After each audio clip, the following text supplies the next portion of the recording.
Wah, zaman ini susah cari kerja, tapi begitu dikasih kerjaan, gajinya cuma segini doang mah, saya nggak mau jadi budak, apa katanya budak korporat gitu kan. Aku mau nanya gini, Bes, apa mindset orang Indonesia yang harus dirubah? Yang Miss ngeliat sekarang, karena Miss mungkin udah lebih lama dari aku stay di Indonesia kan. Tapi kalau dari aku sendiri, kalau ditanya itu banyak banget. Tapi aku mau tahu dari jawabannya Miss, apa mindset orang Indonesia yang harus dirubah, yang tentunya untuk membuat negara ini bisa lebih maju lah ya. Iya. Untuk kebaikan negara ini juga. Iya, iya. Kalau ada satu, menurut saya take ownership and take responsibility itu penting sih, karena beberapa mindset yang salah yang sebenarnya aku seringkali melihat, which is manusiawi sebenarnya, tapi mungkin itu seringkali menjadi pembenaran, itu ya mindset BEJ, blaming, excuse, sama justify. Oke. Ini yang paling sering kali terjadi, yaitu blaming.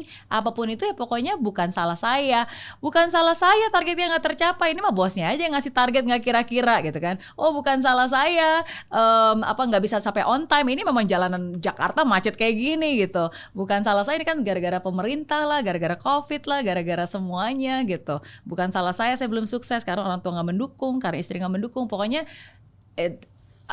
mindset of just blame the situation just to make you feel better gitu. It's not your fault gitu kan. Dan bahkan kadang-kadang blaming ini kan menjadi victim mindset kan.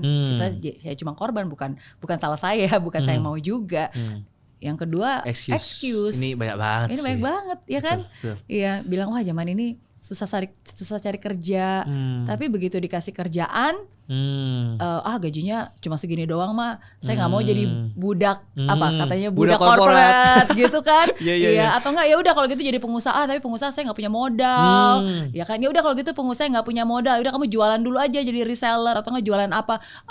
Kalau gitu saya nggak mau jadi jualan, gengsi dong, ya kan? Dan atau kalau saya nggak bisa untungnya jualan. Kecil, apalah. Iya, semuanya bisa ada alasan. Ya, betul. Selalu ada alasan kan? Betul. Iya, jadi ya itu salah satu hal yang saya sering kali lihat, amati dan itu cukup banyak sebenarnya. Nah, itu yang harus dirubah oleh orang Indonesia. Itu harus dirubah definitely. Betul. Dan yang ketiga, justify, melakukan pembenaran. Ya kan, yang pembenaran yang pada akhirnya itu sebenarnya nggak baik gitu. Pembenaran yang misalnya ketika kita ngelihat orang misalnya kayak Samuel sukses gitu kan, sharing di podcast ini, ya dia mah bisa gitu karena kan orang tuanya juga kaya, buktinya bisa sekolah di luar negeri. Mau sesusah-susah orang mah kalau udah bisa sekolah di luar negeri mah nggak akan sesusah kita yang ada di Indonesia gitu kan. Ataukah pembenaran ya memang nasibnya udah seperti inilah, bisa dibuat apa gitu ya, dan hal-hal seperti itulah. Jadi pembenaran yang sebenarnya itu adalah pembodohan untuk diri kita sendiri kan, yang akhirnya membuat kita nggak bisa maju, nggak bisa bertumbuh gitu. Nah jadi biasanya ini sih yang 3 paling alamiah sering kali terjadi. Setuju. Yap. Dan ya itu yang membuat susah untuk maju, susah untuk bergerak. Pasti mereka banyak banget belajar lah, dan semoga apa yang kita sampaikan juga untuk kebaikannya banyak orang yang mungkin masih belum sadar, tapi semoga dengan menonton podcast ini bisa tersadarkan lah. Amin. Nah itu kunci dari perubahan adalah kesadaran. Sadar dulu. Kalau belum sadar nggak tahu apa yang bisa dirubah kan. Betul. Gitu. Iya. Thank you sekali lagi. Thank you juga Miss. Thank you udah ngundang aku di sini. Sama-sama. Aku senang juga bisa ngobrol-ngobrol dan tahu lebih banyak juga tentang Sam, tentang karya-karya kamu juga. Ini termasuk salah satu anak muda yang menggunakan sosial media untuk bisa menghasilkan dan meningkatkan bisnisnya. Itu satu hal yang luar biasa dan salut banget.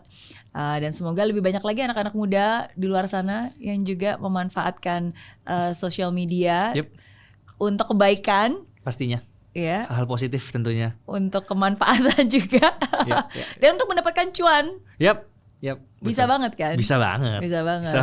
Makanya kan banyak yang bilang sekarang mah gampang banget, kalau mau viral tinggal bikin kontroversi aja. Mungkin buat cewek-cewek tinggal joget-joget yang seksi-seksi misalnya kayak gitu kan viral. Tapi aku bisa proof ke kalian bahwa untuk menjadi viral, untuk menjadi terkenal, punya engagement yang tinggi, bisa kok ada jalur positif. Jerome Pauline juga melakukan itu juga di positif kok.